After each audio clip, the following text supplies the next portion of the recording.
మనకేదైనా శారీరక సమస్య వస్తే ఒక ఎక్స్రే తీసి ఎముక ఎక్కడ విరిగిందో చాలా స్పష్టంగా తెలుసుకోవచ్చు కదా.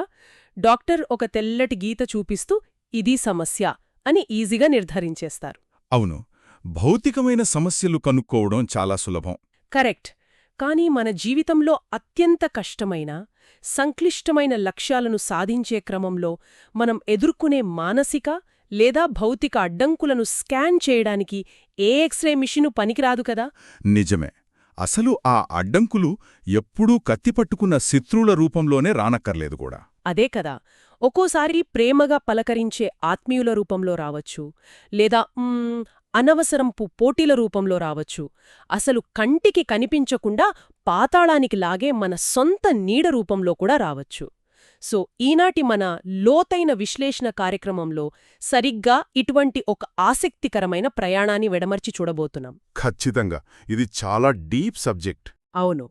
ఈరోజు మనం శ్రీ చాగంటి కోటేశ్వరరావు గారి రామాయణ ప్రవచనాల్లోని ముఖ్యంగా సుందరకాండ సముద్రలంఘన ఘట్టాన్ని మూలాల ఆధారంగా విశ్లేషించబోతున్నాం. దీని ముఖ్య ఉద్దేశ్యమేంటంటే, ఆ 100 యోజనాల సముద్రాన్ని దాటడం అనేది కేవలం ఒక పౌరాణిక ఘట్టం మాత్రమే కాదు. అంటే ఇదొక మనిషి తన పరిమితులను దాటి అత్యున్నత శిఖరాలను చేరుకోవడానికి అవసరమైన ఒక అద్భుతమైన మానసిక బ్లూ ప్రింట్ అన్నమాట. ఎగ్జాక్ట్లీ. సరే, దీని కొంచెం విడమర్చి చూద్దాం. ముందుగా నాకొట చిన్న సందేహం. అసలు రామాయణంలో ఎన్నో కాండలున్నాయి కదా. ప్రతి కాండకు అందులో జరిగే సంఘటనను బట్టి పేర్లు పెట్టారు. అవును, బాల్యావస్థ గురించి చెబితే బాల్యకాండ అని, అరణ్యవాసం గురించి అరణ్యకాండ అని పిలుస్తారు కదా. పాయింట్ అదే. కాని ఇక్కడ ఈ సముద్రలంఘన ఘట్టంలో సీతాన్వేషణుంది, ఎన్నో భయంకరమైన రాక్షసులతో పోరాటాలున్నాయి, 100 యోజనాల మహాసముద్రాన్ని దాటడం లాంటి ఎన్నో కష్టాలున్నాయి. మరి దీనికి మాత్రం సుందరకాండ అనే ఒక అందమైన పేరెందుకొచ్చింది అంటారు? చాలా మంచి ప్రశ్న అడిగారు. ఆ పేరు వెనుక ఒక అద్భుతమైన మానసిక సాంత్వన దాగి ఉందని మన మూలాలు వివరిస్తున్నాయి. ఏంటంటే, ఈ ఘట్టం ప్రారంభానికి ముందు రామాయణంలో ఎటు చూసినా తీవ్రమైన నిరాశ అలుముకొనుంటుంది. అంటే సీతమ్మవారు అశోకవనంలో ఉన్నప్పటి పరిస్థితి అంటారా? అవునండి. సీతమ్మవారు అశోకవనంలో కన్నీరు మున్నీరుగా విలపిస్తూ ఇంకా ఆత్మహత్యే శరణ్యం అనుకునే స్థితిలో ఉంటారప్పటికి. మరోవైపు చూస్తే శ్రీరాముడు సీతమ్మ జాడ తెలియక తీవ్రమైన మానసిక వ్యధలో ఉంటారు. చాలా డార్క్ ఫేజ్ అన్నమాట. వానరుల పరిస్థితి కూడా అంతే కదా. కరెక్ట్. సుగ్రీవుడు ఇచ్చిన గడువు ముగిసిపోయింది, సీతమ్మ జాడ దొరకలేదు, వెనక్కి వెళ్తే సుగ్రీవుడు మరణశిక్ష విధిస్తాడని వానరులు సైతం ప్రాణత్యాగానికి సిద్ధపడతారు. సో ఇలా అందరూ ఎటూ పాలుపోని దట్టమైన చీకటిలాంటి నిరాశలో ఉన్నప్పుడు హనుమంతుని రూపంలో ఒక వెలుగు రేఖ ఉద్భవిస్తుంది. వావ్! అంటే నిరాశను జయించి ఆశను చిగురింపజేయడమన్నమాట. ఎగ్జాక్ట్గా. అలా కష్టాలను ఆత్మవిశ్వాసంతో ఎదుర్కోవటం కంటే సుందరమైన విషయం ఈ సృష్టిలో మరొకటి లేదు. ఈ కాండలో సీతారాములు సుందరులు, ఆ ఆశావాదాన్ని మోసుకెళ్లిన హనుమంతుడు సుందరుడు. ఓహో! అంటే ఆ ప్రయాణం కూడా సుందరంగా ఉండటం వల్లే దీనికి ఆ పేరొచ్చిందా? ఖచ్చితంగా. ఎన్నో ఆటంకాలను దాటుకుని లక్ష్యాన్ని చేరుకున్న ఆ ప్రయాణ పద్ధతి అత్యంత సుందరమైనది. అందుకే ఆ కష్టాల చీకటిని చీల్చుకుని వచ్చే ఆశాకిరణం లాంటి ఈ ఘట్టానికి సుందరకాండ అని పేరు సార్థకమైంది. అబ్బా! ఆకారం కాదు, ఆంతర్యం సుందరంగా ఉందన్నమాట. ఎంత అద్భుతమైన ఆలోచన ఇది. సరే, ఇక అసలు ప్రయాణం విషయానికి వద్దాం. ఏ గొప్ప ప్రయాణమైనా గాల్లోంచి మొదలవదు కలా. అవును, దానికొక బలమైన పునాది కావాలి. అదే ఒక లాంచ్ ప్యాడ్ లాంటిదనమాట. హనుమంతుడి సముద్రలంఘనకు ఆ పునాదే మహేంద్రగిరి పర్వతం. మనం మూలాలను గమనిస్తే సముద్రాన్ని దాటడానికి ఆయన సిద్ధమైనప్పుడు ఆ భౌతికమైన ఒత్తిడికి ఆ పర్వతం పరిస్థితి ఏమైందో చాలా వివరంగా చెప్తాయి కదా. అవును, మహేంద్రగిరి ఘట్టం ఒక అసాధారణమైన భౌతిక ప్రక్రియను కళ్లకు కట్టినట్లు వివరిస్తుంది. హనుమంతుడు దక్షిణ దిశగా నిలబడి ఆ 100 యోజనాల సముద్రాన్ని ఒకే ఉదుటున దాటడానికి తన శరీరాన్ని ఆకాశమంతే ఎత్తుకు పెంచాడు.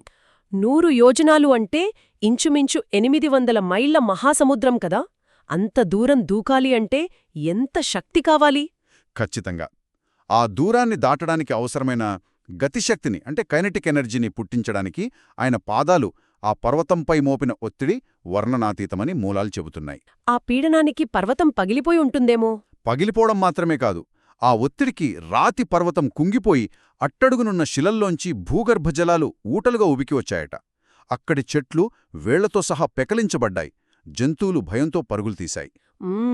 ఊహించుకుంటేనే ఒక బ్రహ్మాండమైన దృశ్యం కళ్లముందు మెదులుతోంది. ఇంకో ఆసక్తికరమైన విషయమేంటంటే ఆ పర్వతం మీద అప్పటివరకు ప్రశాంతంగా విహరిస్తున్న విద్యాధరులు, గంధర్వులు ఆ ప్రకంపనలను తట్టుకోలేకపోయారు. విద్యాధరులు అంటే కళలు, జ్ఞానానికి ప్రతీక కదా. అవును, వాళ్ళు కూడా భయపడిపోయారా? అవును, ప్రాణభయంతో తమ చేతుల్లో ఉన్న బంగారు పానపాత్రలను అక్కడే వదిలేసి ఆకాశంలోకి ఎగిరిపోయారని మూలాలు చాలా స్పష్టంగా వర్ణిస్తున్నాయి. ఒక రాకెట్ అంతరిక్షంలోకి దూసుకు వెళ్లాలంటే దాని లాంచ్ ప్యాడ్ వద్ద ఎంతటి తీవ్రమైన అగ్నిజ్వాలలు వస్తాయో సరిగ్గా అలానే ఉందిది. దీన్ని ఒక వ్యక్తి లక్ష్య సాధనతో పోల్చి చూస్తే భలే ఉంటుంది గదా. అవును, ఇక్కడ ఒక అద్భుతమైన పోలిక ఉంది. అంటే మనం ఏదైనా ఒక బృహత్తరమైన లక్ష్యాన్ని సాధించడానికి మనల్ని మనం పూర్తిగా మార్చుకోవాలని సిద్ధమైనప్పుడు చుట్టూ ఉన్న వాతావరణం, మన పాత అలవాట్లు అన్నీ ఆ తీవ్రతకు తట్టుకోలేక బద్దలైపోతాయి కదా. ఒక పాత ఆవరణం పగిలిపోతేనే కొత్త శక్తి ఉద్భవిస్తుంది. మహేంద్రగిరి కుంగిపోవడమనేది మన కంఫర్ట్ జోన్ బద్దలవ్వడానికి ఒక సంకేతంలా కనిపిస్తోంది నాకు. అద్భుతంగా చెప్పారు. ఈ ఘట్టాన్ని కేవలం కండవలంగా చూడకూడదు. ఇది అనంతమైన సంకల్పబలానికి ప్రతిరూపం. ఒక బలమైన సంకల్పం ఉన్నప్పుడు చుట్టూ ఉన్న వాతావరణం ప్రభావితమవ్వక తప్పదు. ఇది ఇంకో ముఖ్యమైన ప్రశ్నను కూడా లేవనెత్తుతుంది. ఏంటది? హనుమంతుడు అలా ఒక వాహనంగా, ఒక శక్తిగా రూపాంతరం చెందాడు. రామకార్యానికి తనను తాను నిస్వార్థంగా అంకితం చేసుకోవడమన్నమాట. ఎగ్జాక్ట్లీ. ఆ నిస్వార్థత వల్లే ఆ మహేంద్రగిరి ఆయన అడుగులకు అంతగా స్పందించింది. తన అస్తిత్వాన్ని పక్కనబెట్టి ఒక మహత్తర ఆశయానికి తనను తానొక పరికరంగా మలుచుకోవడం ఇందులో మనకు స్పష్టంగా కనిపిస్తుంది. అంటే ఆశయం ఎంత గొప్పదైతే పునాది మీద పడే ఒత్తిడి అంత తీవ్రంగా ఉంటుందన్నమాట. సరే, ఇక ప్రయాణం అద్భుతంగా మొదలైంది. పాత పరిమితులను బద్దలు కొట్టుకొని ఆకాశంలోకి దూసుకెళ్లారు. అవును, టేకాఫ్ అయిపోయింది. కానీ అప్పుడే అసలాట మొదలవుతుంది. లక్ష్యం వైపు దూసుకుపోతున్నప్పుడు మొదట ఎదురయ్యే ఆటంకం ఎప్పుడూ భయంకరమైన రాక్షసుల రూపంలోనూ, శత్రువుల రూపంలో రాదు. అది మనని విపరీతంగా ఆకర్షించే ఒక సౌకర్యం రూపంలో వస్తుంది కదా. కరెక్ట్. అదే మైనాక పర్వతం ఎపిసోడ్. ఇది చాలా లోతైన అర్థం కూడుకున్నది. ఇదేని మూలాలు చెప్తున్నాయి. మైనాకుడసలే ఎలా వచ్చాడడ్డుగా? సముద్రం మధ్యలోంచి మైనాక పర్వతం తన బంగారు శిఖరాలతో, రత్నాలతో పైకొస్తుంది. ఇక్కడ గమనించాల్సిన సూక్ష్మమేంటంటే మైనాకుడు దారికి అడ్డు వచ్చిన శత్రువు కాదు. ఎంతో కృతజ్ఞత ఉన్న ఒక మిత్రుడు. ఓహో, కృతజ్ఞత ఎవరి పట్ల?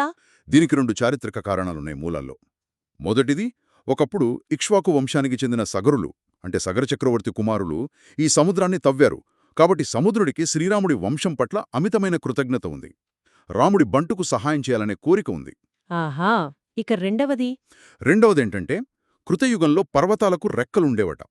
అవి ఎగురుతూ ఇష్టమొచ్చిన చోట వాలుతుంటే ప్రాణనష్టం జరుగుతోందని ఇంద్రుడు తన వజ్రాయుధంతో వాటి రెక్కలు నరికేస్తుంటాడు. ఆ సమయంలో వాయుదేవుడు మైనాక పర్వతాన్ని వేగంగా సముద్రంలోకి తోసి దాని రెక్కలను కాపాడాడు. ఓ, హనుమంతుడు వాయుదేవుని కుమారుడు కదా. ఎగ్జాక్ట్గా. సో వాయుదేవుని కుమారుడైన హనుమంతుడి పట్ల మైనాకుడికి అపారమైన భక్తి, కృతజ్ఞత ఉన్నాయి. ఇవి రెండూ కలిసి హనుమంతుడికి విశేషమైన ఆతిథ్యం ఇవ్వాలని, ఆయన ఈ ప్రయాణంలో అలసిపోయి ఉంటాడు కాబట్టి కాసేపు ఆ బంగారు శిఖరాల మీద విశ్రాంతి తీసుకోమని ఎంతో ప్రేమగా కోరుతాయి. వావ్! ఇక్కడే అసలైన ఆసక్తికరమైన విషయమేమిటంటే దీన్ని నేటి మన లైఫ్కి అన్వయించుకుంటే ఇందులో ఒక ప్రమాదకరమైన కోణం కనిపిస్తుంది. ఏంటది? అదే, మనం ఏదైనా డెడ్లైన్లో ఉండి రాత్రింభవళ్లు విపరీతమైన పని ఒత్తిడిలో ఉన్నప్పుడు దారిలో ఒక శత్రు వస్తే వాణ్ణి ఈజీగా దాటేస్తాం. కానీ ఒక మంచి స్నేహితుడు వచ్చి, అరే 2 రోజులుగా నిద్రపోలేదు, కాసేపు కాఫీ తాగి విశ్రాంతి తీసుకో, నువ్వీ బ్రేక్కు అర్హుడివి అని ఎంతో ప్రేమగా అడుగుతాడు కదా. అవును, ఆ ఆఫర్ వెనుకున్నదే నిజమైన ప్రేమే. అదే, పైగా ఆ విశ్రాంతికి మనం అర్హులం అనే ఒక ఫీలింగ్ కూడా మనకుంటుంది. కానీ ఆ క్షణంలో ఆ బ్రేక్ తీసుకుంటే మన మొమెంటం దెబ్బతింటుంది, లక్ష్యానికి అది అడ్డంకి అవుతుంది కదా. శత్రువు చేసే దాడికంటే మిత్రుడిచ్చే ఈ జస్టిఫైడ్ కంఫర్ట్ని తిరస్కరించడం చాలా కష్టం. ఖచ్చితంగా. ఆ కష్టాన్ని జయించడంలోనే అసలైన నైపుణ్యముందిక్కడ. శత్రువు కత్తి దూసినప్పుడు ప్రతిఘటించడం మన సహజ ప్రతిస్పందన. కాని ఒక మిత్రుడు బంగారు పళ్ళెంలో విశ్రాంతిని అందిస్తే దాన్ని కాదనడానికి విపరీతమైన ఎమోషనల్ కంట్రోల్ కావాలి. హ్మ్. హనుమంతుడక్కడ ఎలా రియాక్ట్ అయ్యాడో మరి? హనుమంతుడిక్కడ చూపించిన సమయస్ఫూర్తి అత్యున్నత స్థాయికి చెందినది అని మూలాలు వర్ణించాయి. ఆయన మైనాకుడి ఆతిథ్యాన్ని అగౌరవపరచలేదు. నాకు నీ విశ్రాంతి అక్కర్లేదు, నేను ఎవరినీ లెక్క చేయను అనే అహంకారంతో పక్కకు నెట్టేయలేదు. అలాగని విశ్రాంతి తీసుకుని రామకార్యాన్ని ఆలస్యం చేయలేదు. మరి ఏం చేశాడు? ఆయన ఆకాశం నుండే ఒక క్షణం కిందకొచ్చి కేవలం తన చేతితో ఆ పర్వతాన్ని ప్రేమగా తాకాడు. ఆ స్పర్శ ద్వారా మైనాకుడి కృతజ్ఞతను గౌరవించాడు. నీ ఆతిథ్యానికి చాలా సంతోషం, కాని నేను రామకార్యంలో ఉన్నాను. సూర్యాస్తమయంలోపు సముద్రాన్ని దాటాలి. విశ్రాంతికిది ఏమాత్రం సమయం కాదు అని చాలా సున్నితంగా, స్పష్టంగా చెప్పి ముందుకు సాగిపోయాడు. అబ్బా! వినయంతో కూడిన దృఢత్వానికి, అంటే హంబుల్ అసర్టివ్నెస్కి ఇదొక అద్భుతమైన ఉదాహరణ. సౌకర్యానికి బానిస కాకుండా ఉండటం అనేది లక్ష్య సాధనలో మొదటి మెట్టు అయితే, దాన్ని ఎంత సున్నితంగా దాటాలి అనేది కూడా అంతే ముఖ్యమనమాట. కరెక్ట్. ఆ సౌకర్యాన్ని అలా వినయంగా దాటుకుని ముందుకు వెళ్తే తదుపరి పరీక్ష ఇంకా సంక్లిష్టంగా మారుతుంది. అవును, లోపలి టెంప్టేషన్ని దాటాక బయట సమాజం మన బలాన్ని, మన అహంకారాన్ని పరీక్షించడం మొదలుపెడుతుంది. అదే సురసఘట్టం గదా. అవును. ఇక్కడ అడ్డంకి స్వభావం పూర్తిగా మారిపోయింది చూశారా? మైనాకుడు క్రేమతో వస్తే సురస ఒక సవాలుతో వచ్చింది. అసలీ సురస ఎవరు? ఆమె దేవతలచే పంపబడిన నాగమాత. హనుమంతుడు కేవలం శారీరక బలం మీద ఆధారపడేవాడా లేక సమయస్ఫూర్తి కూడా ఉన్నవాడా అని దేవతలు పరీక్షించదలిచారు. సురస ఆకాశమార్గంలో దారికడ్డుగా నిలబడి, ఈరోజు దేవతలు నాకు ఆహారంగా నిన్ను పంపారు, నువ్వు నా నోట్లోకి వెళ్లాల్సిందే, ఇదే నా వరం అని భీష్మించుకు కూర్చుంది. ఆహా, అప్పుడు వారిద్దరి మధ్య ఒక పోటీ పెరిగింది కదా. బ్రహ్మాండమైన పోటీ పెరిగింది. హనుమంతుడు తన శరీరాన్ని 10 యోజనాలు పెంచితే ఆమె తన నోటిని 20 యోజనాలు చేసింది. ఆయన 30 చేస్తే ఆమె 40 చేసింది. అలా ఇద్దరు పోటీపడి ఏకంగా సురస తన నోటిని 100 యోజనాల మేర భయంకరంగా పెంచేసింది. ఒక్క నిమిషం, ఇక్కడ నాకొక డౌట్ వస్తోంది. హనుమంతుడికి అనంతమైన బలముంది. తన ఒక్క అడుగుతో ఒక పర్వతాన్నే బద్దలు కొట్టినవాడు, దారికడ్డు వచ్చిన ఆ సురసతో నేరుగా యుద్ధం చేసి ఒక్క దెబ్బతో ఆమెను పక్కకు నెట్టేసి వెళ్ళిపోవచ్చు కదా. అవును, సాధారణంగా ఎవరికైనా అదే అనిపిస్తుంది. మరసలు ఆమె ఆడుతున్నా ఈ శరీరాన్ని పెంచే అర్ధరహికమైన ఆటలో ఆయన ఎందుకు పాల్గొన్నాడు? తన సమయాన్ని ఎందుకు వృధా చేసుకున్నాడు? దీన్ని మనం విశాల దృక్పథంతో చూస్తే భౌతిక బలాన్ని ప్రదర్శించడం ఎప్పుడూ సరైన పరిష్కారం కాదు అని చెప్పడానికే ఈ ఘట్టమంత వివరంగా చెప్పబడింది. ఇక్కడే హనుమంతుడి నాయకత్వ లక్షణం, పరిపక్వత అర్థమవుతాయి మనకి. అంటే ఆమె చంపడానికి రాలేదని ఆయనకి అర్థమైపోయిందా? ఖచ్చితంగా. సురస వచ్చింది ఆయన్ను చంపడానికి కాదు, దేవతల పంపకంతో పరీక్షించడానికి అని ఆయనకు తెలుసు. ఒకవేళ ఆయన సురసతో యుద్ధం చేస్తే అది ఒక అనంతమైన ఘర్షణకు దారితీస్తుంది. సమయం, శక్తి వృద్ధా అవుతాయి. పాయింటే. ఎదుటివారు మనతో ఒక పోటీకి దిగినప్పుడు ప్రతిసారి వాళ్లను ఓడించాలనే మన అహంకారాన్ని సంతృప్తిపరచుకోవడం తెలివైన పని కాదు కదా. 100 యోజనాల నోరు తెరిచిన ఆమెను చూసి ఆయన భయపడలేదు. అలాగని తన శరీరాన్ని ఇంకో 200 యోజనాలు పెంచాలని అహంకారానికి పోలేదు. మరి ఆ 100 యోజనాల నోటిని ఎలా దాటాడు? అకస్మాత్తుగా తన శరీరాన్ని ఒక బొటనవేలంత చిన్నదిగా చేసి మెరుపు వేగంతో ఆమె నోట్లోకి వెళ్ళి ఆమె ఆ పెద్ద నోరు మూసేలోపే వెంటనే బయటకొచ్చేశాడు. నీ నోట్లోకి వెళ్లాలన్న నీ వరం నెరవేరింది, నన్ను వదిలిపెట్టు అని నమస్కరించాడు. వావ్! ఇది వినడానికి చాలా చిన్న విషయంగా అనిపించినా దీని వెలుకున్న సైకాలజీ చూస్తే చాలా అద్భుతంగా ఉంది కదా. అవును, చాలా గొప్ప లెసన్ ఇది. ఎదుటివారు మనల్ని రెచ్చగొట్టి ఒక దారికి రమ్మన్నప్పుడు వాళ్ల రూల్స్ ప్రకారం ఆడితే మనం వాళ్ల ఉచ్చులో పడినట్లే. వాళ్లు ఎంత పెద్దగా అరుస్తే మనం అంతకంటే పెద్దగా అరవడమనేది అహంకారం. కాని వాళ్ల ఈగోని తాత్కాలికంగా సంతృప్తిపరిచి మన లక్ష్యం కోసం మనం ఉద్దేశపూర్వకంగా చిన్నబోవడం లేదా వెనక్కి తగ్గడమనేది ఓటమి కాదు. కరెక్ట్. అది అత్యున్నత స్థాయి వ్యూహమంటారు. అదే, అహంకారాన్ని పక్కన పెట్టి లక్ష్యం కోసం చిన్నగా మారడమనేది గొప్ప నాయకత్వ లక్షణం. ఖచ్చితమైన విశ్లేషణ. మన శక్తిని ఎక్కడ వాడాలో తెలియడం ఎంత ముఖ్యమో, ఎక్కడ వాడకూడదో, ఎక్కడ తగ్గించుకోవాలో తెలియడం అంతకంటే ముఖ్యం. ఎదుటివారు విసిరే ప్రతి సవాలుకు స్పందించాల్సిన అవసరం లేదు. అందుకే హనుమంతుని ఈ బుద్ధికుశలతను చూసి దేవతలు సైతం అబ్బురపడి ఆయనపై పూలవాన కురిపించారని మూలాలు చెప్తున్నాయి. సముద్రాన్ని విజయవంతంగా దాటేశారు. అంతా సజావుగా సాగుతోంది అనుకునేలోపు అత్యంత ప్రమాదకరమైన 3వ అడ్డంకి ఎదురవుతుంది కదా. అవును, సింహిక ఎపిసోడ్. పైకి కనిపించే శత్రువుల కంటే మనతో పాటే ఉంటూ మనల్ని వెనక్కి లాగే అదృశ్య శత్రువులు అత్యంత ప్రమాదకరం. ఆకాశంలో ప్రయాణిస్తున్న హనుమంతుడికి సరిగ్గా అలాంటి అదృశ్య శత్రువే ఎదురైంది. అవును, సింహిక ఘటం ఒక భయానకమైన మానసిక స్థితికి ప్రతీక. హనుమంతుడు ఆకాశంలో ఎంతో వేగంగా ఆత్మవిశ్వాసంతో వెళ్తుండగా అకస్మాత్తుగా ఆయన ప్రయాణ వేగం పడిపోయింది. గాలిలో తనను ఎవరో బంధించినట్లు, బలవంతంగా వెనక్కి లాగుతున్నట్లుగా అనిపించిందాయనకు. కింద సముద్రంలోంచి లాగుతోంది కదా.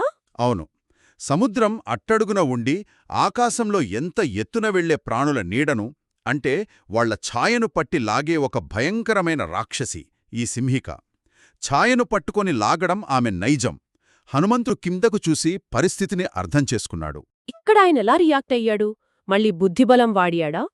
లేదు, ఈసారి ఆయన ఎటువంటి రాజీ పడలేదు. మైనాకుడి దగ్గర చూపించిన వినయంగాని, సురస దగ్గర చూపించిన ఉపాయంగాని ఇక్కడ ప్రదర్శించలేదు. మరి ఏం చేశాడు? నేరుగా కిందకి వెళ్ళి ఆమె విశాలమైన నోట్లో దూరి తన వాడి అయిన గోళ్లతో నేరుగా ఆమె మర్మస్థానాలను చీల్చి ఆమెను అక్కడికక్కడే చంపేసి మళ్లీ పైకొచ్చేశాడు. ఈ మొత్తం ప్రక్రియ క్షణాల్లో జరిగిపోయింది. సో ఇదంతా చూస్తుంటే మనకేమర్థమవుతోంది? ఇక్కడే మనం దీని వెనుక ఉన్న లోతైన సైకాలజీని అర్థం చేసుకోవాలి. సింహిక అనేది కేవలం ఒక రాక్షసి మాత్రమే కాదు. అసలు నీడను లాగడమంటే ఏమిటి? అదే చాలా ఇంట్రెస్టింగ్ పాయింట్ ఇక్కడ. మన నీడ మనకెప్పుడు కనిపించదు, కాని అది మనతోనే ఉంటుంది. జీవితంలో మనం చాలా వేగంగా ఎదుగుతున్నప్పుడు మనకు తెలియకుండానే మనలో ఉండే అదృశ్యమైన ఆత్మన్యూనతా భావం కావచ్చు, లేదా మన కంటికి కనిపించకుండా మన పతనాన్ని కోరుకునే టాక్సిక్ పరిస్థితులు కావచ్చు. కరెక్ట్, ఇంపాస్టర్ సిండ్రోమ్ లాంటివి. అవును, మనమేదో గొప్ప పని చేస్తున్నామనే గర్వం రాగానే మనలోని కామ, క్రోధ, లోభాల లాంటి లక్షణాలు మన క్యారెక్టర్నే కిందకు లాగేస్తాయి. ఇవన్నీ సింహిక లాంటివే కదా. అవి పైకి కనిపించవు, కాని ఉన్నత శిఖరాల నుండి అగాధంలోకి లాగేస్తాయి. ఆ భావన సరిగ్గా సరిపోతుంది. ఇక్కడ ఆకట్టుకునే అంశమేమిటంటే, సింహిక ఎప్పుడూ సముద్రం అట్టడుగున చీకట్లో ఉంటుంది. మన మనస్సులోని అట్టడుగు పొరల్లో పేరుకుపోయిన భయాలు, అభద్రతాభావాలు కూడా సరిగ్గా అలాంటివే. వాటిని పైపైన పరిష్కరించలేము. అంటే సురసలాగా దాటవేసి వెళ్లలేము అంటారు. అవును, మైనాకుళ్లాగా రాజీకూడా పడలేము. అభద్రతాభావం లేదా విషపూరితమైన ఆలోచన అనేది క్యాన్సర్ లాంటిది. దాన్ని సమూలంగా నాశనం చేయాలి.